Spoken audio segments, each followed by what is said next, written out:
எழுதின சுவிசேஷம் 12ஆம் அதிகாரத்துல 26வது வசனம். ஒருவன் எனக்கு ஊழியம் செய்கிறவனானால் என்னை பின்பற்ற கடவன். நான் எங்கே இருக்கிறேனோ அங்கே என் ஊழியக்காரனும் இருப்பான். ஒருவன் எனக்கு ஊழியம் செய்தால் அவனை பிதாவானவர் கனம் பண்ணுவார். இங்கே ஆண்டவராகிய இயேசு கிறிஸ்து இந்த பூமியில இருந்த நாட்கள்ல அவர் சொல்லக்கூடிய நல்ல ஒரு வார்த்தை, ஒருவன் எனக்கு ஊழியம் செய்கிறவனானால் அவனை பிதாவானவர் கனம் பண்ணுவார். பிதாவுடைய கனத்துக்குரிய ஒரு பாத்திரவான்களாய் தேவன் அப்படிங்கிற ஒவ்வொரு ஊழியக்காரர்களும் அவர் எடுத்து நிறுத்துகிறவராக இருக்கார். அதான் ஒவ்வொரு பிள்ளைகளும் ஊழியம் செய்ய வேண்டும் என்று சொல்லி பிதாவாகிய தேவன் சித்தம் உள்ளவராக இருக்கிறார். எல்லா மனுஷனும் ரட்சிக்கப்பட வேண்டும் என்பது தேவனுடைய சித்தமாக இருக்கிறது. எல்லா மனுஷரும் ரட்சிக்கப்பட வேண்டும் என்றால் ரட்சிக்கப்பட்ட எல்லா பிள்ளைகளும் ஊழியம் செய்தால்தான் அந்த காரியம் நிறைவேறும். அதுதான் தேவனுடைய சித்தமாக இருக்கிறது. அப்படியாப்பட்ட பிள்ளைகளை ஆண்டவர் என்ன பண்ணுகிறார்? கனப்படுத்துகிறவராக அவருடைய வாழ்க்கை, குடும்பம் எல்லாவற்றையும் ஆண்டவர் பொறுப்பெடுத்துக் கொள்ளுகிறவராக இருக்கிறார். அப்புறம் அந்த மனுஷனை ஆண்டவர் ஒவ்வொரு நாளும் வழி நடத்துகிறவரை நாம் பார்க்க முடிகிறது. அப்போ ஒவ்வொரு பிள்ளைகளும் தேவ சித்தத்தை தங்களுடைய வாழ்க்கையில தேவன் என்ன நோக்கம் வைத்திருக்கிறார், தேவன் என்ன சித்தம் வைத்திருக்கிறார் என்பதை அறிந்து அந்த வாழ்க்கைக்கு நாம் நம்மளை ஒப்புக் கொடுக்கும் போதுதான் தேவன் நம்மளை நடத்தக்கூடிய பாதைகள் நமக்கு நல்லா புரிய ஆரம்பிக்கும். ஏன் தேவன் நமக்கு இந்த ஒரு குடும்பத்தை கொடுத்திருக்கா, ஏன் இந்த படிப்பை கொடுத்திருக்கா, ஏன் இந்த வாழ்க்கையை கொடுத்திருக்கா, ஏன் இந்த வாழ்க்கை துணையை கொடுத்திருக்கார் என்று சொல்லி எல்லாவற்றிலும் நம்மளுடைய வாழ்க்கையில் ஒரு புரிதல் இருக்க வேண்டும் என்றால், நம்மளுடைய குடும்பம் ஆசீர்வாதமாக ஒரு புரிதலோடு நாம் வாழ வேண்டும் என்றால் தேவன் நோக்கம் என்ன என்று சொல்லி நாம் அறிந்து கொள்ள வேண்டும். தேவ சித்தம் என்னவென்று சொல்லி நாம் அறிந்து கொள்ள வேண்டும். அப்ப தேவ சித்தத்தையும் தேவ நோக்கத்தையும் நாம் தெரிந்தால்தான் ஏன் நம்மளுடைய வாழ்க்கையில சில காரியங்கள், நீங்க யோவானுடைய வாழ்க்கையில பாருங்க, ஆண்டவர் கொண்டு போய் அவனை பத்மு தீவுல போட்டாரு. எவ்வளவு ஒரு கொடுமையா இருக்கு, எவ்வளவு பெரிய ஊழியக்காரன், ஆண்டவருடைய மார்பில சாய்ந்திருந்த மனுஷன், ஆண்டவருடைய அன்பை ருசிச்ச மனுஷன், எல்லாரும் அவனை விட்டு, அதாவது ஆண்டவரே இயேசு கிறிஸ்து கல்வாரி சிலுவையில தொங்கி கொண்டிருக்கிற நேரத்துல எல்லா சீஷர்களும் போயிட்டாங்க. யோவான் மாத்திரம் அந்த சிலுவையின் அருகே நிற்கக்கூடிய ஒரு மனுஷனாய் அந்த அளவுக்கு தேவனுக்காக வைராக்கியமாய் தேவனுக்காக பாடு அனுபவிக்கிறனா எல்லாவற்றிலும் அவன் ஒப்பு கொடுத்து வாழ்ந்த ஒரு மனுஷன், அவனுடைய கடைசி நாட்கள்ல கொண்டு போய் பத்மு தீவுல போடுறாங்க. பத்மு தீவுல போடும்போது அவனுக்கு எப்படி இருந்திருக்கும்? கொஞ்சம் வேதனையான அனுபவமாக தான் இருந்திருக்கும். யாரும் கிடையாது, சாப்பாடு கிடையாது, ஒன்றும் கிடையாது. அப்படியாப்பட்டவர் ஆனால் அதுல தேவன் நோக்கம் என்ன என்பதை அவன் புரிந்து கொண்டதுக்கு அப்புறம் தான் அந்த பத்மு தீவு அனுபவமே அவனுக்கு ஆசீர்வாதமான ஒரு அனுபவமாய் மாறினுச்சு. அவ்வளவு பாடுகள் வேதனைகள் நிறைந்த போதிலும் தேவன் ஆண்டவராகிய இயேசு கிறிஸ்து கடந்து வந்து ஒவ்வொரு நாளும் இனி வரக்கூடிய காலங்கள், கடைசி காலங்கள், அந்த கிறிஸ்து ஆயிடவராசாட்சி சபை எடுத்துக்கொள்ளப்படுகிற எல்லா காரியங்களையும் வெளிப்படுத்தும்படியாக அந்த பத்மு தீவுல கொண்டு போய் வைத்து அவனோடு தேவன் பேச, அவனை கொண்டு போய் பரலோகத்துக்கு தரிசனத்தில் எடுத்துக்கொண்டு ஆவிக்குள்ளான நான் கர்த்தருடைய சமூகத்துக்கு போனேன், ஆண்டவராகிய இயேசு கிறிஸ்துவை பார்த்து இந்தந்த காரியங்களை எனக்கு விலைக்கு கொடுத்தார் என்று அங்க யோவான் சொல்வதை நாம் பார்க்க முடியுது. ஆனால் அந்த நோக்கம் அறியாமல் போயிருந்துன்னு வச்சுங்களேன். ஏன் பத்ம தீவு அனுபவம் உண்ட வாழ்க்கையில வந்துச்சு, ஏன் அந்த உபத்திரமான அந்த வயதான நாட்களை ஏன் இப்படியாப்பட்ட ஒரு காரியத்தை ஆண்டவர் அனுமதிச்சான்னு முறுமுறுக்கிறவனா இருந்தால் அங்க தேவ சித்தத்தை அவன் புரிந்து கொண்டிருக்க முடியாது, தேவனுடைய வெளிப்பாடை பெற்றுக் கொண்டிருக்க முடியாது. ஆண்டவர் கடைசி காலங்களில் தானியேல், எசேக்கியேல் என்னென்ன காரியங்களை வெளிப்படுத்தி நீ மறைபொருளாய் வை, இதற்கு ஒரு காலம் இருக்கு, இப்பொழுது நீ வெளிப்படுத்த வேண்டாம் என்று சொல்லி தானியேலோடு சொன்னார்.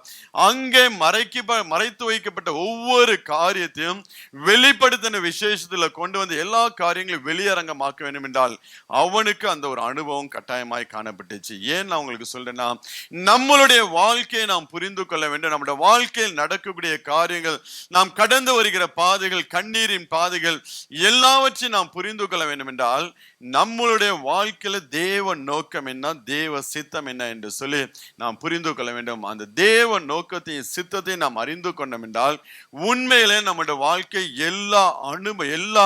எல்லா வேதனைகள் நமக்கு அனுபவமாய் மாறுங்க. நம்மளோட வாழ்க்கையில் நடக்கக்கூடிய ஒவ்வொரு சம்பவங்களும் தேவ சித்தத்தை நிறைவேற்றுவதற்கு உண்டான ஒரு அனுபவமாய் மாறும், எக்ஸ்பீரியன்ஸாக மாறும். அந்த காரியத்தை தேவன் நம்மளோட கையில கொடுத்து இந்த ஊழியத்தை நீ நிறைவேற்று, இந்த காரியத்தை செய்து முடின்னு சொல்லும் போது நம்ம கடந்து வந்த பாதை இருக்கு பாத்தீங்களா, அதுதான் நமக்கு எக்ஸ்பீரியன்ஸ். ஒவ்வொரு ஊழியக்காரர்களுக்கும் ரட்சிக்கப்படுவதற்கு முன்பதாக உங்களுடைய கடந்த காலத்தை பார்த்தீங்கன்னா அவ்வளோ ஒரு மோசமான வாழ்க்கையா இருந்திருக்கும், அவ்வளோ ஒரு பாவத்தில் வாழ்ந்திருப்பார்கள். ஆனால் பின்னாட்கள் ஊழியத்துல பாத்தீங்கன்னா அதுதான் உங்களுக்கு அனுபவமா வந்து நிற்கும். இப்ப தேவன் ஒவ்வொரு காரியத்தையும் ஒரு சித்தத்தோட நோக்கத்தோட என்ன பண்ணுகிறார், ஒவ்வொரு பிள்ளைகளோட வாழ்க்கையிலும் தேவன் அனுமதிக்கிறவராக இருக்கிறார். அந்த நோக்கத்தை புரிந்தோம் என்றால் நம்மளுடைய வாழ்க்கை புரிய ஆரம்பிக்கும். அப்பதான் நம்ம தேவன் நம்மளை எப்படி நடத்துகிறார் என்று சொல்லி நமக்கு புரிய ஆரம்பிக்கும். இப்ப தேவன் நோக்கத்தை அறிந்து வாழ்கிற வாழ்க்கை தான் இந்த நாட்கள் நமக்கு முக்கியமாக இருக்கிறது. நம்ம வந்து பல பிரச்சனைகள் நம்ம வந்து வாழ்ந்து கொண்டிருப்போம், பல தேவைகள் மத்தியில் நாம் வாழ்ந்து கொண்டிருப்போம், அநேக காரியங்களுக்காக நாம் ஜெபிக்க வேண்டிய சூழ்நிலை இருந்து கொண்டிருப்போம். அதையே முக்கியத்துவப்படுத்தி வாழ்ந்தோம் என்றால் நம்ம வாழ்க்கை முழுவதும் ஒண்ணு மாறி நம்மளோட வாழ்க்கையில வந்துகிட்டு இருக்கோம். அதையெல்லாம் தூக்கி ஓரம் வச்சுட்டு, ஆண்டவரே உம்முடைய சித்தம் என்ன, உம்முடைய நோக்கம் என்ன, எதற்காக என்னை ரட்சிப்புகளை நடத்தினேன், எதற்காக இந்த தேசத்துல என்னை கொண்டு வந்து வைத்திருக்கிறேன் என்று சொல்லி நான் தேவனிடத்துல கேட்க ஆரம்பிச்சோம் என்றால் நம்மளை கொண்டு தேவன் என்ன செய்ய போகிறான் என்று சொல்லி அந்த ஸ்கிரீன், அந்த பிக்சரை நம்மளோட வாழ்க்கையில காமிக்க ஆரம்பிப்பாருங்க. அதுக்கப்புறம் தான் நமக்கு புரிய ஆரம்பிக்கும் ஒவ்வொரு காரியங்களும் ஆண்டவர் எவ்வளவு ஒரு அற்புதமாய், எவ்வளவு ஒரு அதிசயமாய் நம்மளோட தாயின் கருவிலே தோன்றினது முதல் இந்த நிமிஷம் வரை நம்மை நடத்தி கொண்டு வந்து வருகிறார் என்று சொல்லி நாம் புரிந்து கொள்ள முடியும். இப்ப ஒவ்வொரு பிள்ளைகளோட வாழ்க்கையிலும் சங்கீதம் 139 தாவீது வந்து என் தாயின் கருவை உடைய கண்கள் கண்டதே என்று சொல்லி தாயின் கருவில தேவன் எப்படி ஒவ்வொரு பகுதியும் உருவாக்கினார் என்று சொல்லி அவன் ஆச்சரியமாய் சொல்வதை நாம் பார்க்க முடிகிறது. நான் பிரமிக்கத்தக்க அதிசயமாய் உண்டாக்கப்படியால் உண்மை துதிப்பேன், உமது கிரியைகள் அதிசயமானவைகள், அது என் ஆத்துமாவுக்கு நன்றாய் தெரியும் என்று சொல்லி ஒவ்வொரு காரியங்களை சொல்லி கொண்டு வருகிறான். அது மாத்திரம் கிடையாது, தாயின் கருவில தேவன் நம்மளை உருவாக்கும் போது அவருடைய சித்தத்தையும் வைத்துதான் தேவன் நம்மளை உருவாக்குறார். ஒவ்வொரு மனுஷனையும் அவருடைய சித்தத்தையும் அவருடைய திட்டத்தை வைத்துதான் தாயின் கருவிலே தேவன் உருவாக்குகிறவராக, அந்த பாதையில தேவன் நடத்தி கொண்டு போகிறவராக இருக்கிறார். அந்த பாதையில நடத்தும்படியாக, அந்த மனுஷனை சந்திக்கும்படியாக ஆண்டவராகிய இயேசு கிறிஸ்து பர்சனலா ஒவ்வொரு மனுஷனையும் மீட் பண்ணுகிறவராக இருக்கிறார். கொஞ்சம் நீங்க ரட்சிக்கப்படுவதற்கு முன்பதாக நீங்க கொஞ்சம் அப்படியே உங்களோட வாழ்க்கை அனுபவம், உங்களுடைய எக்ஸ்பீரியன்ஸு, எத்தனை மனிதர் உங்களுக்கு வந்து சுவிசேஷம் சொன்னாங்க, யாரெல்லாம் உங்களை சந்திக்க வந்தாங்கன்னு சொல்லி கொஞ்சம் யோசிச்சு பாருங்களேன். அது எல்லாம் ஆண்டவர் உங்களோட வாழ்க்கையில அப்பாயின்மெண்ட் கொடுத்து உங்களை சந்திக்கும்படியாக தேவன் கடந்து வந்த நேரங்கள். அந்த நேரத்தை அநேக தவற விட்டு வாழ்க்கை தொலைச்சு போய் இன்னைக்கு இருந்து கொண்டிருக்கிறாங்க அநேக மனிதர்கள். நம்மளோட எத்தனையோ பேர் சுவிசேஷம் கூட்டிருப்பாங்க, எவ்வளவோ வந்து காஸ்பல் மீட்டிங்ல அட்டன் பண்ணியிருப்பாங்க. ஆனா ரட்சிக்கப்படுகிற மனுஷனோட வாழ்க்கையில ஒரு ஆசீர்வாதம் மாற்றம் உண்டாயிருக்கும். அந்த சத்தியத்தை கேட்ட ஜனங்கள், கீழ்ப்படியாத ஜனங்கள் வாழ்க்கையில பாத்தீங்கன்னா இன்றைக்கும் அவங்களோட வாழ்க்கை அதே பிரச்சனை தான் போய்கிட்டு, அதே நிலைமை தான். எவ்வளவுதான் நீ ஆண்டவர் அன்பை பத்தி சொல்லுங்க, நீ வா வந்தினா உன் வாழ்க்கையின் சூழ்நிலை ஆண்டவர் மாத்தவன் சொல்லுங்க, அதுக்கு மாத்திரம் அவன் கதவை திறக்கவே மாட்டான். பாக்கி என்னென்னமோ சொல்லுவாங்க. ஆண்டவர் இருதயத்துக்குள்ள வரும்படியாக, ரட்சிப்பை பெற்றுக்கொள்ளும்படியாக அந்த மனிதர்கள் கதவை திறக்கணும். ஒவ்வொரு தடவையும் ஆண்டவர் என்னப்பா பர்சனலா மீட் பண்ணிக்கிட்டே இருப்பார். பர்சனலா மீட் பண்ணி இன்னைக்கு காலையில கூட ஒரு சகோதரன் வந்தாரு. 5-6 மாசத்துக்கு முன்னாடி நம்ம சர்ச்சுக்கு ஒரே ஒரு வந்துட்டு அதுக்கப்புறம் போயிட்டாரு. பாரம்பரிய சபையில உள்ள ஒரு மனுஷன், அதுக்கப்புறம் போயிட்டாரு. திருப்பி இன்னைக்கு வந்தாரு. 5 மாசத்துக்கு முன்னாடி வேறொரு பிரதர் அவரை கட்டாயப்படுத்தி கூட்டிட்டு வந்தாரு. இன்னைக்கு நான் வர்றேன் சர்ச்சுக்கு, நான் வர்றேன்ப்பான்னு சொல்லி போன் பண்ணி சொன்னார். அவ்வளவு பிரச்சனைகள். 5 மாசமா சம்பளம் கிடையாது. ஏற்கனவே ஒரு கம்மியில வேலை பார்த்தா அங்கே சம்பளம் கொடுக்காம ஏமாத்தி விட்டானுங்க. இப்பயும் 5 மாசமா சம்பளம் கிடையாது. நான் சொன்னேன், நீ தடவை வந்தப்பே நீ ஒழுங்கா வந்திருந்தீன்னா இந்த பிரச்சனை எல்லாம் ஆண்டவர் மாத்தி போட்டிருப்பாரு.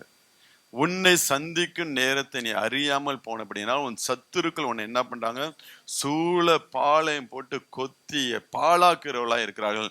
ஆண்டவர் சந்திக்கிற நேரத்தை நாம் பயன்படுத்தி கொண்டோம் என்றால் அநேக காரியத்தில் ஆண்டவர் நம்மளை விடுதலையாக்குறவராக இருக்கிறார்.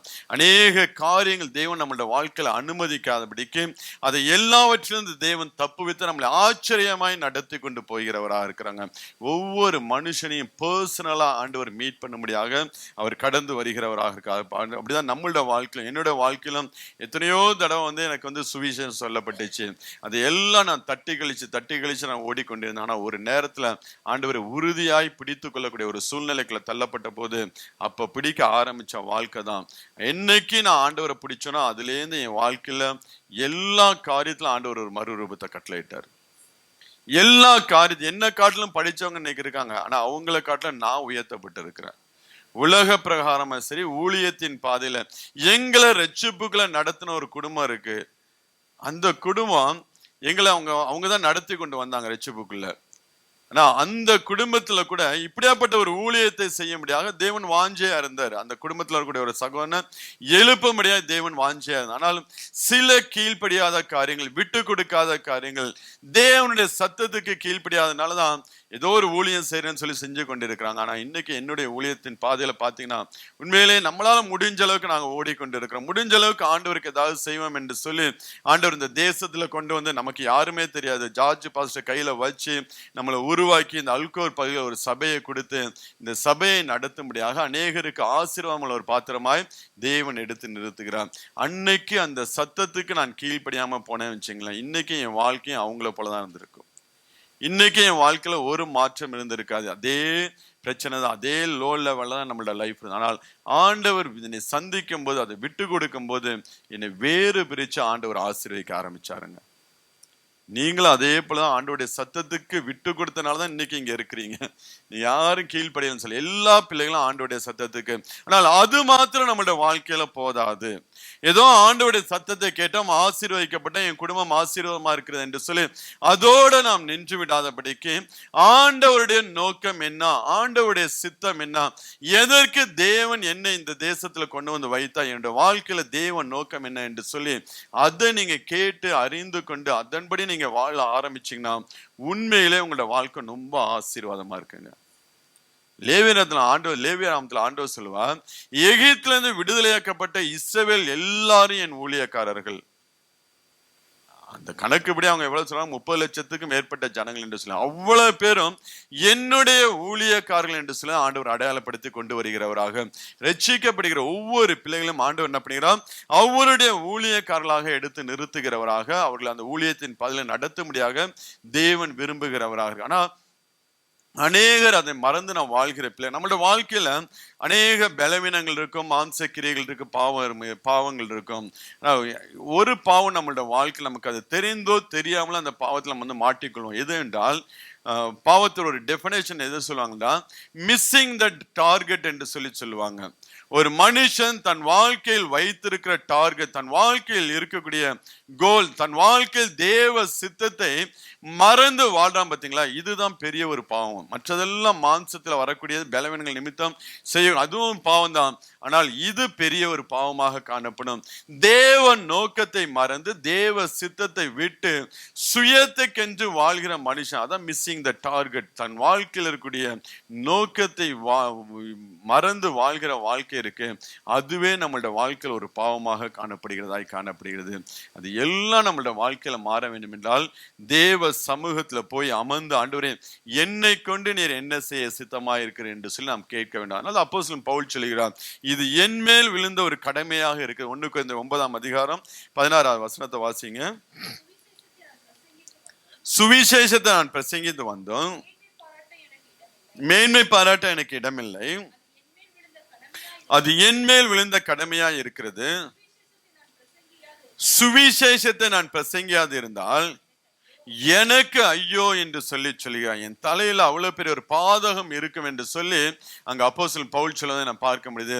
அது என் மேல் விழுந்த ஒரு கடமை என்று சொல்லி ஏன்னா சுவிசேஷத்துக்கு அவ்வளவு ஒரு வல்லமை இருக்கு. ஆண்டவராகிய இயேசு கிறிஸ்துவோட இரத்தத்துக்கு அவ்வளவு ஒரு வல்லமை இருக்கிறது. எப்பேற்பட்ட மனுஷனாக இருந்தாலும், எப்பேற்பட்ட பாவத்திலும் சாபத்திலும் வியாதியிலும் அவனுடைய வாழ்க்கை நாறி போய் இருந்தால் கூட அந்த மனுஷனுடைய வாழ்க்கையை மறுரூபப்படுத்துவதற்கும் அந்த மனுஷனுடைய வாழ்க்கையை ஆசீர்வதிப்பதற்கும் இந்த சுவிசேஷம் வல்லமை உள்ளதாக இருக்கிறதுங்க. ஆண்டவராகிய இயேசு கிறிஸ்துவோட இரத்தம் அத்தனை வல்லமை உள்ளதாக காணப்படுகிறது. அதனால்தான் அது என் மேல் விழுந்த ஒரு கடமை என்று அதை நான் சொல்லாமல் போனா எனக்கு ஐயோ என்று சொல்லி அவர் அங்கு அங்கலாய்ப்பதை நாம் பார்க்க முடிகிறது. ஒவ்வொரு பிள்ளைகளோட வாழ்க்கையிலும் இந்த சுவிசேஷ வேலை என்பது, இது நம்ம ஒரு வேளை சொல்ல எனக்கு அந்த அழைப்பு இருக்கா, அழைப்பு இல்லையா, அது எனக்கு தெளிவா தெரியல, புரியல, இதை பத்திலாம் நீங்க யோசிக்க வேண்டிய அவசியமே கிடையாது. யாரெல்லாம் ஆண்டவராகிய இயேசு கிறிஸ்துவின் இரத்தத்தினால கழுவப்பட்டீர்களோ, அவரோடு நீங்க ஞானஸ்தான உடன்படிக்கை பண்ணினீங்களோ, அவங்க எல்லார் மேலையும் இந்த சுவிசேஷ அழைப்பு இருக்கு. இந்த அழைப்பு, அதாவது ஆண்டவர் 5 தாளந்த குறிச்சு கணக்கு, 5 தாளந்த குறிச்சு சொல்லும் போது, ஒருத்தனுக்கு 3 தாளந்து, ஒருத்தனுக்கு 2 தாளந்து, ஒருத்தனுக்கு 1 தாளந்து. தாளந்து இல்லாத மனுஷன் கிடையவே கிடையாது. 5 விதமான ஊழியத்தை குறித்து அப்போஸ்தலன் பவுல் பேசும்போது, தீர்க்கதரிசி அப்படியே அதை மட்டும் வாசிங்க. எபேசியர்ல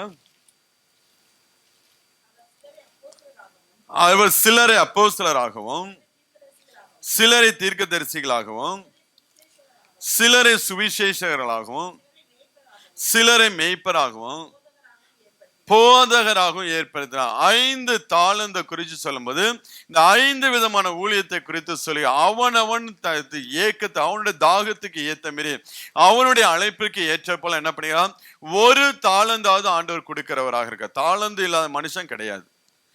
ஆண்டவர் படைச்சானா ஒவ்வொரு மனுஷனுக்குள்ள ஒரு தாளந்தை வச்சு, போதகராவது என்ன பண்ணி வச்சிருக்கிறாரு, அந்த அழைப்பை வச்சுதான் தேவன் உங்களையும் என்னையும் முன்குறிச்சவராக இருக்கிறார்.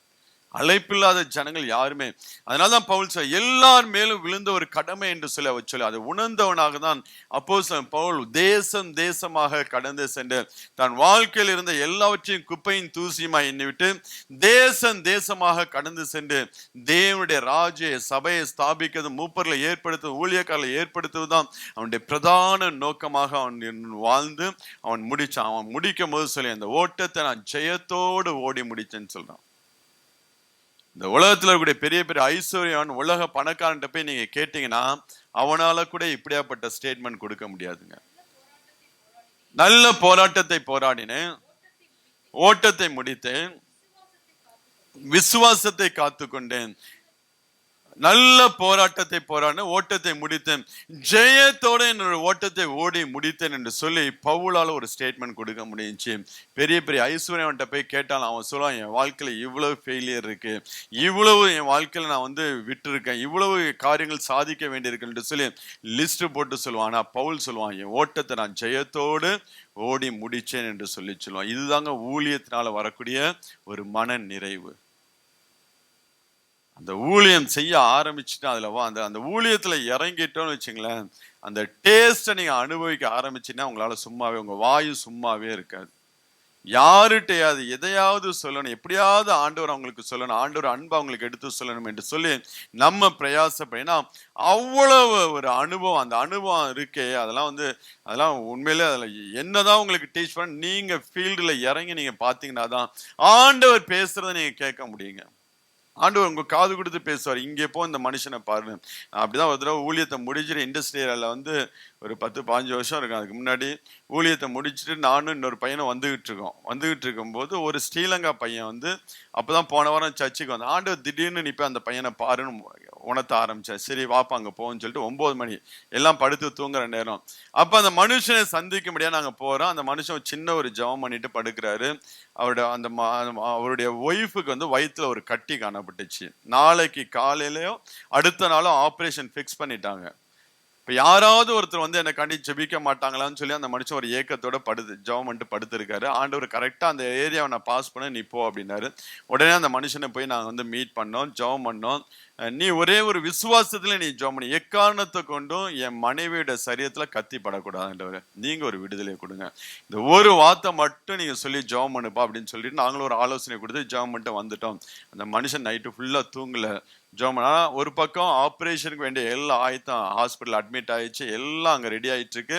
ஸ்ட்ரெச்சர்ல எடுத்து வச்சு அவங்க என்ன பண்றாங்க, ஆப்ரேஷன் தியேட்டர் கூட்டிட்டு போற வழியில திடீர்னு அந்த அம்மாவுக்கு வலி. உடனே நான் பாத்ரூம் போகணும்னு சொல்லி பாத்ரூம் போன அந்த கட்டி அதுவா வெளியில விழுந்திருக்குங்க. அதுவா வெளியில விழுந்திருக்கு. அந்த மனுஷனை ஆச்சு புது விசுவாசி, ஹிந்து குடும்பத்துல இருந்தவன், ஒரு ஆண்டவரை அறியாத ஒரு மனுஷன். அந்த கட்டி உடனே அவனால் நம்பவே முடியல. அப்படியே முழுமா தன் வாழ்க்கையை தேவ கரத்துல ஒப்பு கொடுத்தான். இப்படியாப்பட்ட சத்தத்தை நீங்க கேட்கிறேன்னா, நீங்க சுவிசேஷம் சொல்லும்படியாக நீங்க இருக்கக்கூடிய கேம்போ, இருக்கக்கூடிய வீட்டை விட்டு நானும் ஆண்டவருக்கு ஊழியம் செய்ய வேண்டும், நானும் ஆத்துமாக்களை சந்திக்க வேண்டும், ஆத்துமா ஆதாயம் பண்ண வேண்டும் என்று சொல்லி நீங்க இறங்கி நடக்க ஆரம்பிச்சீங்கன்னா ஆண்டவர் நல்ல நல்ல சாட்சிகளை உங்களோட வாழ்க்கையில கொண்டு நிறுத்துவார்.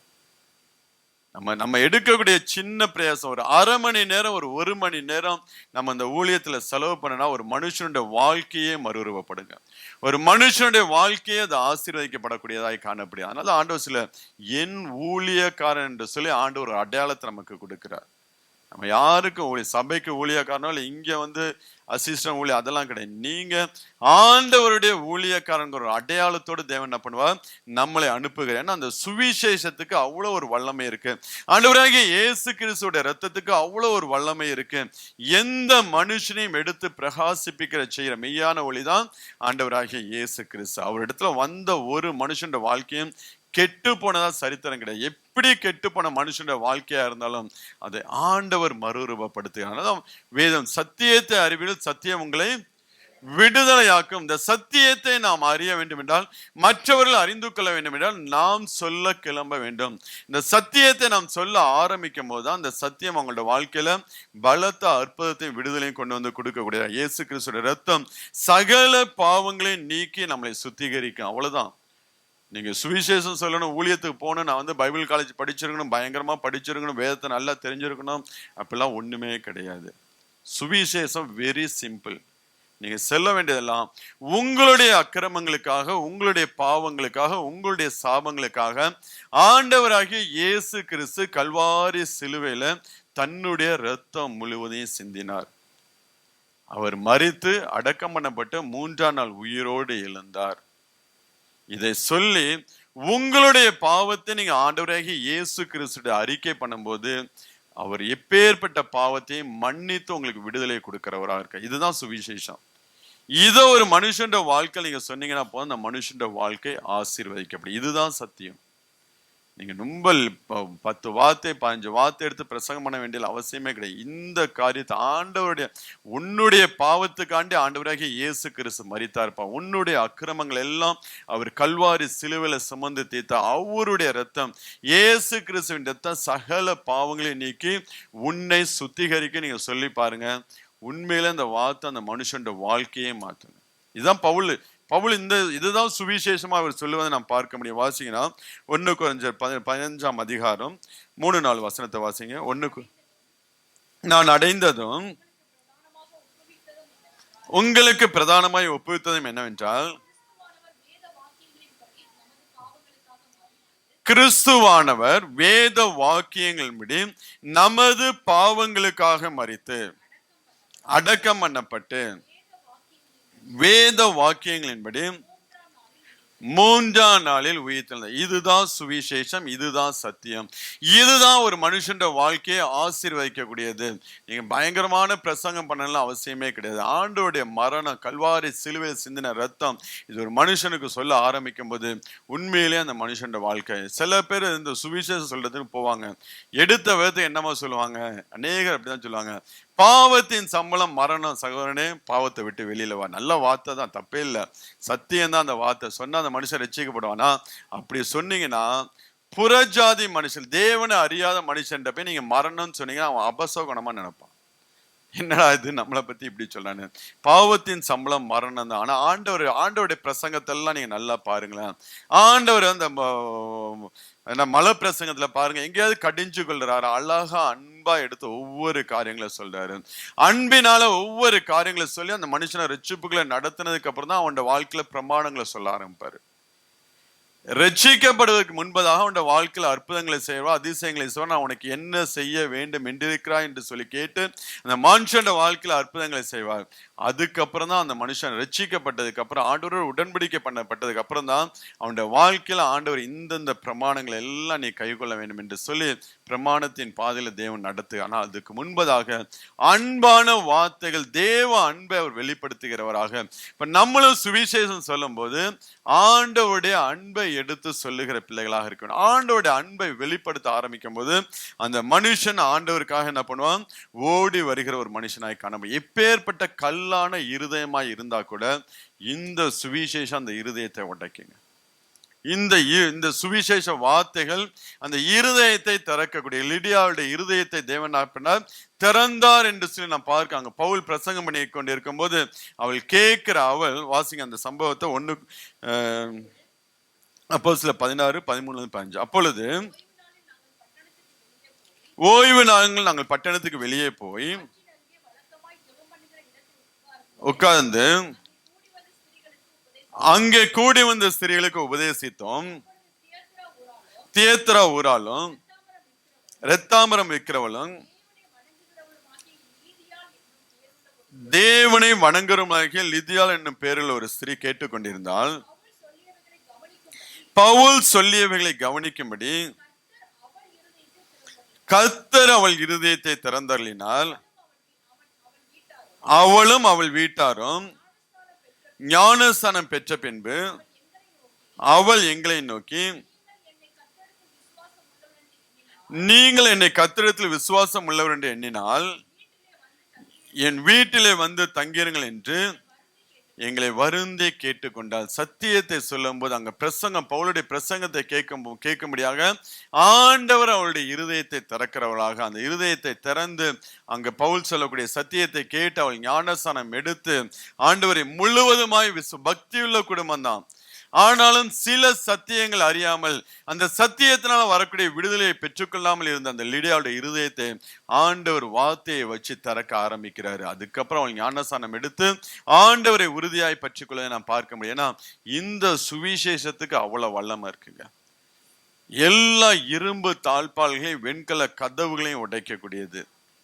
மனுஷ பலத்துல முடியாது, கை பலத்துல முடியாது, கால் பலத்துல முடியும். சுவிசேஷம் பலம் முழங்கால் பலத்துல முடியும். நம்ம பலத்துல எவ்வளவுதான் நீங்க போராடி வர முடியாது. ஆனா முழங்கால் போட்டு நீங்க போராடி பாருங்க. பவுல் தான் சொல்ல, என்னோட கூட நான் ஜெபத்துல போராடுறது போல நீங்களும் என்னோட போராடு அப்படிங்கிறாரு. நல்லா போராடி ஜெபம் பண்ணி பாருங்க. ஆண்டவர் வாழ்க்கையில் இருக்கக்கூடிய எல்லா வெண்கல கதவுகளை ஒட்ட பாருங்க. நீங்க போனா கூட ஒண்ணு சாதிக்க வேணாம். உங்க ஜெபத்தை அனுப்பினீங்கன்னா அந்த ஜெபம் காரியத்தை வாய்க்கப்படும். இதுதான் தேவ பிள்ளைகளோட வாழ்க்கையில் ஒரு ரகசியம். ஏன்னா ஆண்டவர் அவருடைய வார்த்தைக்கு அவர் வல்லமையை வைத்திருக்கார். நம்மளுடைய முழங்காலுக்கு தேவன் என்ன பண்ணியிருக்கிறார், அவ்வளவு ஒரு வல்லமையை கொடுத்தவராக இருக்கிறார். அந்த வல்லமையை பெற்றுக்கொண்ட நாம் எல்லாவற்றையும் அடக்கி வச்சிருந்தோம் வச்சுங்களேன். நீதிமொழியில் ஒரு வசனம் இருக்கு நினைக்கிறேன், வார்த்தையை அடக்கி வைத்திருவங்க ஜனங்கள், தானியத்தை அடக்கி வைக்கிறவன் ஜனங்கள் சபிப்பார்கள், விக்கிரனுடைய தலையில ஆசீர்வாதம் தங்கும். தானியம்னா வசனம், விதை. வசனத்தை நீங்க சொல்லாம நீங்க உங்களுக்குள்ளே அடக்கி வச்சு ஆண்டவர் உங்களை அற்புதமாய், ஆச்சரியமாய், அதிசயமாய் உங்களுடைய வாழ்க்கையில பல அற்புதங்களை செய்து உங்களை ரட்சிப்புகளை நடத்தி இருப்பார்.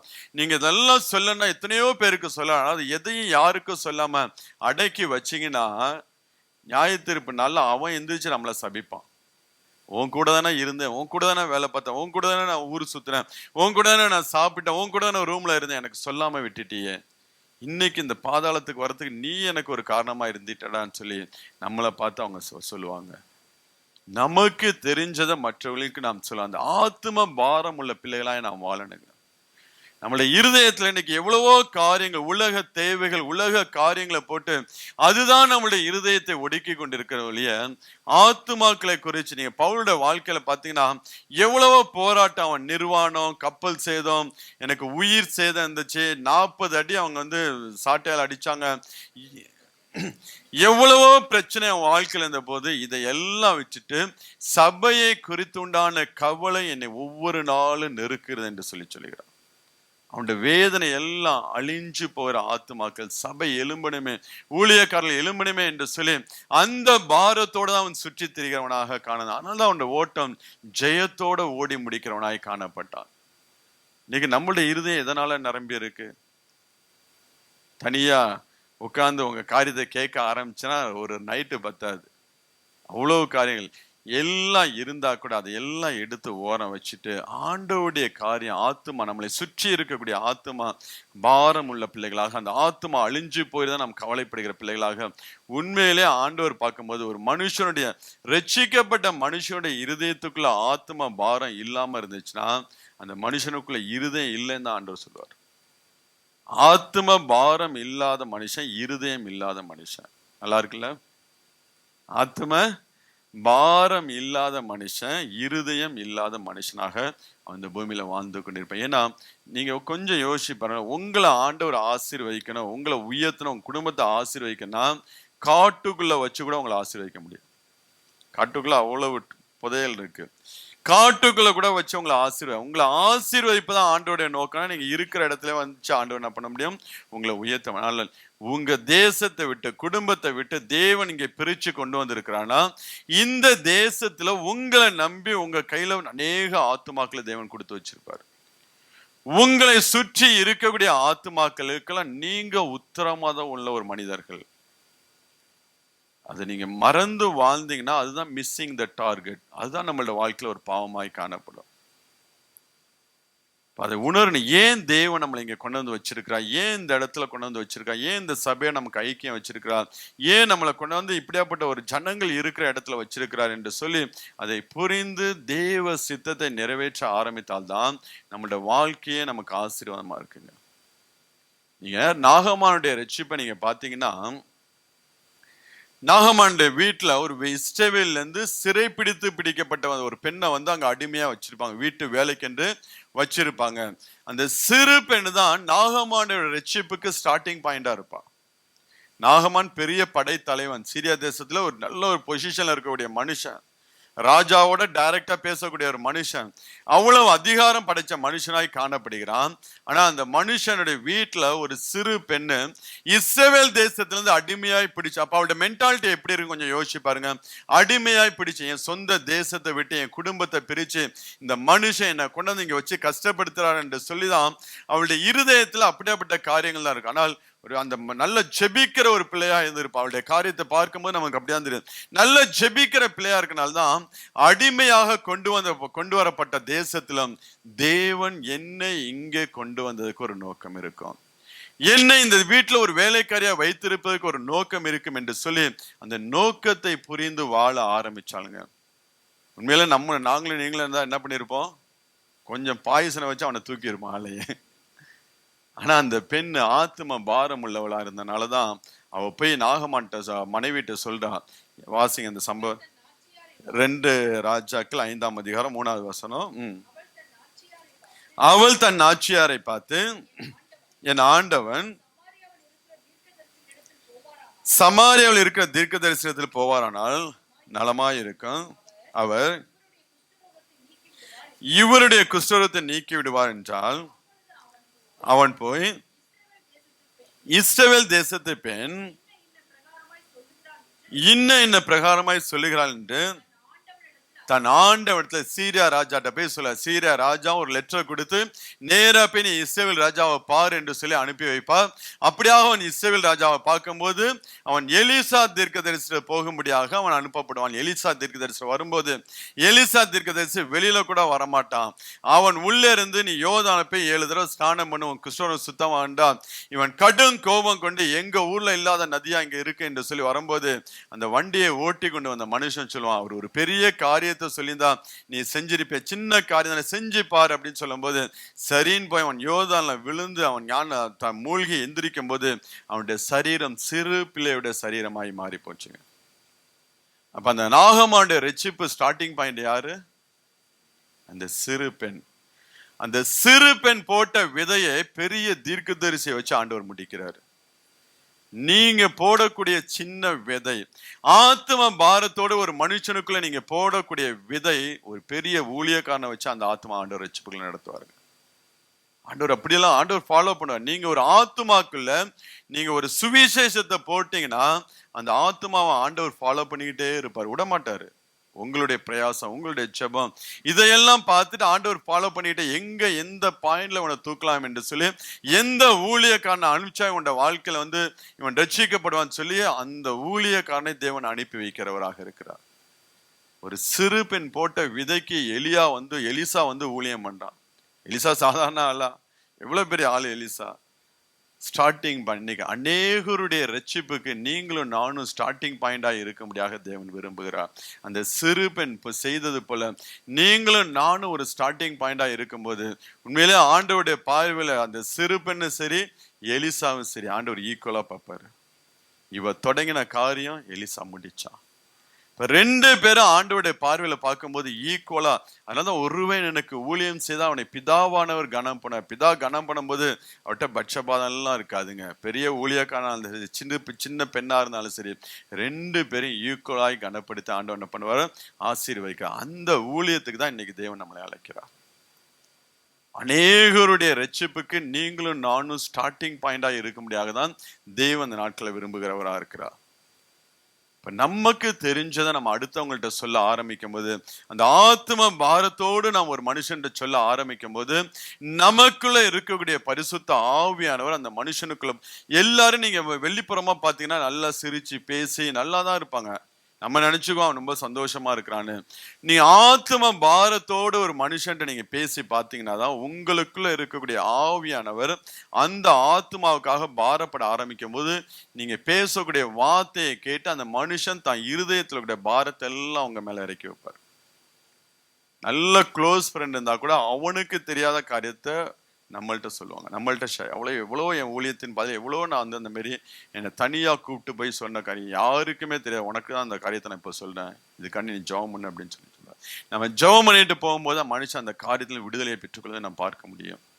இப்ப நமக்குள்ள இருக்கிறது பாரத்தோடு ஒரு மனுஷனுக்கு சுவிசேஷம் சொல்லும் போது ஒரு காரியத்தை தொடங்க ஆரம்பிக்கும் போது ஆவியானவர் டேக் ஓவர் பண்ண ஆரம்பிப்பாரு. அந்த மனுஷனுக்குள்ள இருக்கக்கூடிய காரியத்தை எல்லாம் நம்மள்ட்ட சொல்ல ஆரம்பிப்பாங்க. அப்படியே நாம் தேவ சமூகத்தில் அவங்களுக்காண்டி செபிக்கும் போது அந்த மனுஷன் ரட்சிக்கப்ப ஸ்டார்டிங் பாயிண்டா நாம் இருக்க முடியாத தேவன் விரும்புகிறார். அதே நேரத்தில் இன்னொரு சம்பவத்தை நான் உங்களுக்கு சொல்லணும்னா, பெரிய தீர்க்கதரிசி தொடங்கின காரியத்தை ஒரு சின்ன ஆளை வச்சு ஆண்டவர் முடிப்பாரு. ஆண்டவர் அப்படியும் பண்ணுவாரு. பெரிய ஊழியக்காரங்க ஒரு மனுஷனுக்குள்ள சுவிசேஷம் அவங்க ஸ்டார்டிங் பாயிண்டா இருப்பாங்க. அந்த ப்ராசஸ்ல ஆண்டவர் நம்மளையும் எடுத்து பயன்படுத்துவார். நம்மளுடைய சின்ன பிரயாசம் அந்த மனுஷனோட ரட்சிப்புக்கு, அந்த தீர்க்கதரிசி போட்ட காரியத்துக்கு நம்ம போய் அங்க ஊழியம் செய்ய ஆரம்பிக்கும் போது அந்த ஆத்மா அதை ரட்சிக்கப்படக்கூடியதாய் காணப்படும். நீங்க அந்த அனுபவத்தை பார்க்கணும்னா நியாயாதிபதி புஸ்தகம் 4ஆம் அதிகாரத்தை எடுத்துக்கொள்ளுங்க. 4ஆம் அதிகாரத்துல முதல் 2 வசனத்தை வாசிங்க. மரணமடைந்த பின்பு இஸ்ரவேல் புத்திரர் திரும்ப கர்த்தரின் பார்வைக்கு பொல்லாப்பானதை செய்து வந்தார்கள். ஆகையால் கர்த்தர் அவர்களை கானானின் ராஜாவுடைய கையில் விற்று போட்டார். அவருடைய சேனாதிபதி சிசரா என்று பேர், புறஜாதிகளுடைய பட்டணமாகிய அரோசியத்துல குடியிருந்தான். 900 இருப்பு ரதங்கள் இருந்தது. இஸ்ரவேல் புத்திரரை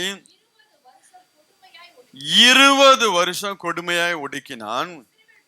இஸ்ரவேல் புத்திரர் கர்த்தரை நோக்கி முறையிடும் போது ஆண்டவர் அந்த தேசத்துல தெபரால்னு ஒரு தீர்க்கதரிசி இருப்பார், அவளை எழுப்ப ஆரம்பிப்பார். அவள் இந்த ரட்சிப்பின் காரியத்தை, இந்த இஸ்ரவேல் ஜனங்கள் இந்த அடிமைத்தனத்திலிருந்து வெளியே வரும்படியாக அவள் காரியங்களை தொடங்க ஆரம்பிப்பாள். தொடங்க ஆரம்பிக்கும் போது பாராக்குங்கிற ஒரு மனிதன் இருப்பான். அவனை நீ யுத்தத்துக்கு போ, தேவன் அந்த ஜனங்களை நம்மளுடைய கையில கொடுப்பார்கள் என்று சொல்லி பாராக்கு வந்து அவள் நடத்த ஆரம்பிக்கும் போது பாராக்கு சொல்ல, நான் மாத்திரம் போனா பத்தாது, நீ என் கூட வந்தாதான் நானும் போவேன். அப்ப அவள் தெபரால் சொல்வா தீர்க்கதரிசி. அதற்கு அவள், நான் உன்னோடு கூட நிச்சயமாய் வருவேன், ஆனாலும் நீ போகிற பிரயாணத்தில் உண்டாகிற மேன்மை உனக்கு கிடையாது. கர்த்தர் சிஸ்ராவை ஒரு ஸ்திரீயின் கையில் ஒப்பு கொடுப்பார் என்று தெபரால் எழுப்பி அப்படியே அவர்கள் கடந்து போகிறார்கள். யாகேல் என்கிற ஒரு பெண், ஒரு சாதாரண வீட்டு ஹவுஸ் ஒய்ஃப், சிம்பிளா சொன்னா யாரு? House wife. வீட்டுல இருக்கக்கூடிய சாதாரண ஒரு பெண்ணு தான் அந்த சிஸ்ரா. 20 வருஷமா இஸ்ரவேல் ஜனங்களை கொடுமையாய் நடத்தின மனுஷனை ஜெயிக்கும்படியாக, அவனை மேற்கொள்ளும்படியாக, அவனை கொன்று போடும்படியாக அந்த காரியத்தை யாகேலுடைய கையில ஆண்டவர் கொண்டு போய் கொடுப்பார். தொடங்கினது யாரு? தெபரால்ங்கிற ஒரு தீர்க்கதரிசி. அதை முடிய வைக்கிறது பயன்படுத்துற பாத்திர யாரு? யாகேல்ங்கிற ஒரு சாதாரண ஒரு குடும்ப பெண். அந்த சிசரா, அந்த யுத்தம் பயங்கரமா இருந்தனால இஸ்ரவேல் ஜனங்கள் மேற்கொள்ள ஆரம்பிப்பாங்க. அந்த சிசரா பயந்து ரதத்தை விட்டு இறங்கி இந்த யாகேலுடைய வீட்டு, அப்ப அந்த குடும்பத்துக்கும் அந்த சிசராவுக்கும் நல்ல ஒரு அண்டர்ஸ்டாண்டிங். அந்த குடும்பத்துக்குள்ள போய் அவன் இருக்கும் போது, நான் இங்க இருக்கிற யார்ட்டையும் சொல்லாதுன்னு சொல்லும் போது, எனக்கு குடிக்க கொஞ்சம் தண்ணி கூட. அந்த வசனத்தை மாத்திரம் வாசி. 5:25. தண்ணீரை கேட்டான். பாலை கொடுத்தார். ராஜாக்களின் கிண்ணியிலே வெண்ணெயை கொண்டு வந்து கொடுத்தார். தன் கையால் ஆணியையும் தன் வலது கையால் தொழிலாளரின் சுத்தியை பிடித்து சிசராவை அடித்தால் அவன் நெற்றில் உருவ கடாகி அவன் தலையை உடைத்து போட்டால் அவள் கால் அருகே அவன் மடங்கி விழுந்து கிடந்தான். அவள் கால் அருகே மடங்கி விழுந்தான். அவன் எங்கே மடங்கி விழுந்தானோ அங்கே மடிந்து கிடந்தான். அவள் காலடியில் ஒரு தெபரால்ங்கிற தீர்க்கதரிசி ஒரு ஸ்டார்டிங் பாயிண்டா இருக்கும்போது அந்த காரியத்தை முடிக்க ஆண்டவர் பயன்படுத்தின மனித சாதாரண ஒரு பெண். அவளை கொண்டு ஆண்டவர் என்ன பண்ணுகிறார்? அந்த ஊழியத்தை நிறைவேற்றுகிறவராக. இன்றைக்கு இந்த மாதிரி யாகேலை போல சிறு பெண்ணை போல ஊழியம் செய்யதாங்க ஆண்டவர் உங்களையும் என்னையும் முன்குறிச்சிருக்கிறார். நம்மளுடைய சின்ன பிரயாசம் தான், நமக்கு தான் அது சின்ன பிரயாசம். ஆனா ஆண்டவருடைய அவருடைய ப்ராசஸ்ல அது பயங்கரமான ஒரு காரியத்தை செய்யக்கூடியதா இருக்கும். அந்த ஆத்ம பாரம் உள்ள பிள்ளைகளாய் நாம் வாழ ஆரம்பித்தோம் என்றால் நம்மளை கொண்டும் ஆண்டவர் பெரிய காரியங்களை செய்கிறவராக இருப்பார். இந்த காரியம், இந்த ஆத்ம பாரம், இந்த ஊழியம் நான் செய்கிற பிள்ளைகளாக இருக்க வேண்டாம். நம்மள்கிட்ட காணப்பட வேண்டிய சில குணாதிசயங்கள் இருக்கணும். அது இருந்தால்தான் இந்த ஊழியத்தை நம்மளால எஃபெக்டிவா பண்ண முடியும். ஏதோ பேருக்கு போய் நம்ம 10 பேருக்கு சுவிசேஷம் சொன்ன 100 பேருக்கு சுவிசேஷம் சொன்னெல்லாம் சொல்லக்கூடாது. நம்மளுடைய ஊழியம் எஃபெக்டிவா இருக்கு. ஒரு நாளைக்கு ஒரு ஆளை சந்திச்சாலும் அது எஃபெக்டிவா இருக்க வேண்டும் என்றால் நம்மளுடைய வாழ்க்கையில ஜெபம் நல்லா ஸ்ட்ராங்கா இருக்கணும். அட்லீஸ்ட் குறைஞ்சது ஒரு நாளைக்கு 1 மணி நேரமாவது தேவ சமூகத்துல தனித்து ஜெபிக்கிற பிள்ளைகளாக நாம் இருக்க வேண்டும். அந்த ஜெபம் இருந்தால்தான் இந்த ஊழியத்தை நம்மளால செய்ய முடியும். ஜெபம் ரொம்ப ரொம்ப முக்கியம். நீங்க அந்த சிறு பெண்ணுடைய வாழ்க்கையில் நீங்க பாருங்களேன். அந்த சிறு பெண் இஸ்ரவேல் தேசத்துக்கு போன குணமாக்குவார். ஒருவேளை இந்த நாகமான் போயிட்டு குணமாகாமல் வந்திருந்தானா வந்த வேகத்தை என்ன பண்ணிருப்பான்? சிறு பெண்ணை வெட்டி போட்டிருப்பான். ஆனால் அவளுக்குள் காணப்பட்ட விசுவாசம், அதுதான் ஜெபம்.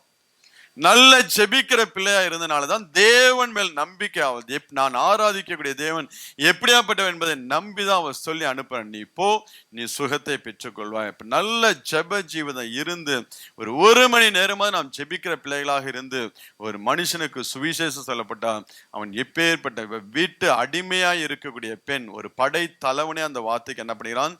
கீழ்ப்படுகிறான். அதுதான் ஜெபம். அதுதான் ஜெபத்துடைய மேன்மை. இப்ப நல்ல ஜெபிக்கிற பிள்ளைகளா இருந்து நீங்க உங்க கம்பெனியில் இருக்கக்கூடிய மேனேஜரா இருக்கட்டும், முதலாளியா இருக்கட்டும், யாரு வேணாலும் இருக்கட்டும், இயேசு கிறிஸ்துவின் ஸ்தானாதிபதியா போய் நின்று நீங்க சுவிசேஷம் சொல்லும் போது அந்த மனுஷன் கீழ்ப்படிவாங்க. அந்த சத்தத்துக்கு கீழ்ப்படிவான். அது கீழ்ப்படிந்து அதனுடைய ரட்சிப்புக்கு ஏதுவாக காணப்ப எஃபெக்டிவான ஒரு ஊழியத்தை செய்ய வேண்டும் என்றால் நல்ல ஜெப வாழ்க்கை. அதே போல் நம்மளுடைய வாழ்க்கையில தாழ்மை இருக்கணும். பேசும்போது தாழ்மை வெளிப்பட வேண்டும். ரொம்ப நம்ம அதிக பிரசங்கியா ரொம்ப ஞானமா பேசணும்னு சொல்லிட்டு பேசணும். ரொம்ப தாழ்மையா சிம்பிளா நம்ம பேச கற்றுக்கொள்ள வேண்டும். ரொம்ப பெரிய டாக்டர்லாம் நம்ம சொல்லிடுறோம். சிம்பிளா அவங்களுக்கு புரியுற வண்ணமாக நாம் சொல்ல வேண்டும். நம்மளுடைய வார்த்தையில தாழ்மை இருக்க வேண்டும். அந்த தாழ்மை தான் அவங்களை உடைக்க ஆரம்பிக்கும். நம்ம போயிட்டு பயங்கரமா நின்று நம்ம பேசியிருந்தா அதெல்லாம் அந்த மனுஷன் நல்ல தாழ்மையா கிருபை பொறிந்த வார்த்தைகள் நீங்க சொல்ல ஆரம்பிங்க. அது அந்த மனுஷன் வாழ்க்கையில அது கிரியைகளை நடப்பிக்கக்கூடிய. அதே போல நல்ல கீழ்ப்படிதல். நாம் தேவனுக்கு கீழ்ப்படுகிற பிள்ளைகளாக தேவனுடைய வார்த்தைக்கு நாம் எந்தெந்த வார்த்தைக்கெல்லாம் கீழ்ப்படுகிறோமோ அந்த வார்த்தையை நீங்க சுவிசேஷமா சொல்ல ஆரம்பிச்சீங்கன்னா மனிதர்கள் கீழ்ப்படிவாங்க. அந்த ஆத்மா கீழ்ப்படிய ஆரம்பிக்கும். அந்த மனிதன் ஏன்னா தேவனுக்கு கீழ்ப்படிய ஆரம்பிக்கும். நம்ம போய் அந்த ஆத்மாவுக்காண்டி அந்த இடத்துல ஏறெடுக்கக்கூடிய ஒரு ஜெபத்திற்கு ஆண்டவர் அங்க பதிலே கொடுக்க வேண்டும் என்றால் நாம் தேவனுக்கு கீழ்ப்படுகிற பிள்ளைகளாக இருக்க வேண்டும். தேவனுக்கு கீழ்ப்படியாம நம்ம என்னத்தான் சொன்னாலும் ஒரு ஆத்மாவை நமக்கு கீழ்ப்படியாது. நம்ம எவ்வளவுதான் சத்தியத்தை சொன்னாலும் கீழ்ப்படியாது. ஆனால் தேவனுக்கு கொஞ்சம் எதிர்த்து நிற்பாங்க. ஆரம்பத்துல எதிர்த்து நிற்பாங்க. நீங்க அந்த ஒரு ஆத்மா ஆதாயத்தோட ப்ராசஸ் நீங்க எப்படி நீங்க பாத்தீங்கன்னா, மோசே இஸ்ரவேல் ஜனங்களை விடுதலையாக்கும்படியாக பார்வோனுக்கு முன்பதாக போய் நின்றுகிட்டு இருப்பான். பார்வோனுக்கு போய் நிற்கும் போது இப்ப மோசே என்ன பண்ணுவான்? கோலை தூக்கி போடுவான், பாம்பா மாறும். பார்வோனுடைய மந்திரவாதிகளும் கோலை தூக்கி போடுவாங்க, பாம்பா மாறும். ஆனாலும் மோசையுடைய பாம்பு அந்த பாம்பு எல்லாம் விழுங்கினதுன்னு சொல்லி பார்க்க முடியும். மோசையுடைய கோல். அப்ப ஒரு மனுஷனுக்கு நம்ம ஊழியம் செய்யும் போது நம்ம நல்ல சுவிசேஷம் சொல்லிட்டு வருவோம், பின்னாடியே பிசாசு என்ன பண்ணுவான், ஒரு ஆள் அனுப்புவான். அநேக புதிய ஆத்துமாக்கள் ஒரு வாரம் வருவாங்க, 2 வாரம் வருவாங்க, அதுக்குள்ள எவனா வந்து கெடுத்து போட்டுருவான். நம்ம விட்டுறக்கூடாது, தொடர்ந்து ஃபாலோ பண்ணணும். அந்த மோசே அந்த அனுபவம் தான். 2 அற்புதம் 3 அற்புதத்து வரையும் மந்திரவாதிகள் என்னப்பா ஈக்குவலா பண்ணிக்கிட்டு இருப்பான். அதுக்கப்புறம் பாத்தீங்கன்னா மந்திரவாதிகளால் செய்ய முடியாது, எல்லார் மேலும் எரிகொப்பளம் வந்துடும். அப்ப வசனம் அழகா சொல்லும், மோசேக்கு முன்பதாக பார்வோனுடைய மந்திரவாதிகளால் நிற்க கூடாமல் போயிடுச்சு. இங்கதான் சுவிசேஷம் மேற்கொள்ள ஆரம்பிக்கும். ஒரே அட்டம்ப்ட்லாம் வந்து ரசிக்கப்படுவாங்களா, 2-3 அட்டம்ப்ட் 4 தொடர்ந்து நம்ம ஃபாலோ பண்ண நமக்கு விரோதமாய் பிசாசு ஆள்களை அனுப்பினாலும் நம்மளுடைய வார்த்தை, நம்மளுடைய சத்தியம், ஆண்டவர் எல்லாவற்றையும் மேற்கொண்டு ஒரு சுச்சுவேஷன் வரும்போது சத்துரு டயர்டாகி அவன் திரும்பி போயிடுவான். அந்த ஆத்மாவை நம்ம ரட்சிப்புகளை நடத்த முடியும். அந்த தொடர்ந்து நாம் ஃபாலோ பண்ணி ஒரு ஆத்மாவை நாம் ரட்சிப்புகளை நடத்தக்கூடிய பிள்ளைகளாக இருக்க வேண்டும். அதற்கு நமக்கு நாம் தேவனுக்கு நல்லா கீழ்ப்படுகிற பிள்ளைகளாக இருக்க வேண்டும். இப்போ ஜெபம் நமக்கு அவசியம், தாழ்மை இருக்க வேண்டும், கீழ்ப்படிதல் இருக்க வேண்டும். இது எல்லாம் இருந்து ஆத்மா பாரத்தோட ஒரு மனுஷனுக்கு போய் நாம் சுவிசேஷம் சொல்லும் போது அந்த ஆத்மாவை நம்ம ஆதாயம் பண்ணிக்கொள்ளலாங்க. அப்படி ஆத்தும ஆதாயம் பண்ணுகிறவர்கள் ஆகாய மண்டலத்தில் இருக்கக்கூடிய நட்சத்திரங்களை போல என்றென்றைக்கும் பிரகாசிப்பார்களாம். நீங்க தானியேல் 12ஆம் அதிகாரத்துல 3ஆவது வசனத்தை வாசிச்சு நாம் செபிக்கலாம். அந்த ஒரு வசனத்தை மாத்திரம் வாசிங்க. ஞானவான்கள் ஆகாய மண்டலத்தின் ஒளியை போலவும் அநேகரை நீதிக்கு உட்படுத்துகிறவர்கள் நட்சத்திரங்களை போலவும் என்றென்றைக்கும் உள்ள சதா காலங்களிலும். ஆண்டவர் அந்த வார்த்தையை எழுதும்போது நல்ல தெளிவா எழுதுற, என்றென்றைக்கும் உள்ள சதா காலம். இந்த உலகத்துல இருந்தாலும் சரி, பரலோகத்துக்கு போனாலும் சரி, அநேகரை நீதிக்கு உட்படுத்துகிற ஆண்டவர் நட்சத்திரங்களை போல பிரகாசிக்க செய்கிறவராக இருக்கிறார். இன்னைக்கு அந்த அழைப்புக்கு தான் தேவன் உங்களை அழைக்கிறார். அநேகருடைய ரட்சிப்புக்கு நீங்க ஒரு ஸ்டார்டிங் பாயிண்டா இருக்க முடியாக, அநேகருடைய ரட்சிப்பு ப்ராசஸ்ல உங்களுடைய பங்கு ஒரு இம்பார்ட்டன்டான ஒரு பங்கு. பெரிய ஊழியக்காரங்க பெரிய பெரிய கன்வென்ஷன் அவங்க விதைச்சிட்டு போயிடுவாங்க, பெரிய பெரிய கூட்டத்தை நடத்தி அவங்களுக்குள்ள விதைச்சிட்டு அந்த ஸ்டார்ட் பண்ணிட்டு போயிடுவாங்க. அதை தொடர்ந்து நம்ம ஃபாலோ பண்ணி அவங்களை ரட்சிப்புகளை நடத்துகிற பிள்ளைகளாக, ஆண்டவருக்கு நேராக நடத்துகிற பிள்ளைகளாக தேவன் நம்மளை கொண்டு முடிய பண்ணுவாருங்க. இன்னைக்கு இந்த அழைப்புக்கு தான் தேவன் நம்ம ஒவ்வொருவரையும் அழைக்கிறவராக இருக்க. நீங்க ஒப்பு கொடுத்தீங்கன்னா இருக்கிற இடத்துல ஆண்டவர் உங்களை வல்லமையா எடுத்து பயன்படுத்துவார். இந்த ஊழியத்தை மட்டும் நீங்க செய்ய ஆரம்பிச்சீங்கன்னா ஆண்டவருடைய அதிகாரம், அபிஷேகம், ஆவியானுடைய வரங்கள் எல்லாம் நம்மளோட வாழ்க்கையில கிரியை நடப்பிக்க ஆரம்பிக்கும். ஒவ்வொரு காரியங்களும் நம்மளோட வாழ்க்கையில, அடுத்த வாழ்க்கையில நம்ம அற்புதங்களை செய்யும்போது நம்ம வாழ்க்கை எப்படி இருக்கும், அதை காட்டிலும் அற்புதமாக இருக்கும். அதை காட்டிலும் ஆண்டவர் நம்மளை ஆச்சரியமாய் நடத்துகிறவராக இருப்பார். அதனால ஒரு வெற்றியுள்ள ஒரு வாழ்க்கை ஓடி முடிக்க வேண்டும். இந்த ஓட்டத்தை ஜெயத்தோடு ஓடி முடிக்க வேண்டும் என்றால் ஒரு ஆத்ம பாரம் உள்ள பிள்ளைகளாக இருக்கிற இடங்களில நம்மளை சுற்றி இருக்கக்கூடிய ஜனங்களுக்கு ஒரு உத்தரவாதம் எடுத்து இந்த சுவிசேஷ வேலை, இந்த சத்தியத்தை நாம் சொல்ல ஆரம்பித்தோம் என்றால் அநேகர் ரட்சிக்கப்படுவார்கள். ஆண்டவர் அதுக்குண்டான பிரதிபலன் அவர் வரும்போது நமக்கு கொடுப்பார். அது மாத்திரம் கிடையாது, நம்மளுடைய சந்ததியை தேவன் கையில் எடுக்க ஆரம்பிப்பார். அந்த சந்ததி எங்கே போனாலும் ஆண்டவருடைய கரத்துக்குள்ள இருக்குங்க. ஒரு நாள் ஆண்டவர் என்ன பண்ண மாட்டாரு, மறைக்கவே மாட்டார், கீழே விடவே மாட்டார். ஒரு கோதுமை மணி கூட தரையில விடவே மாட்டார்.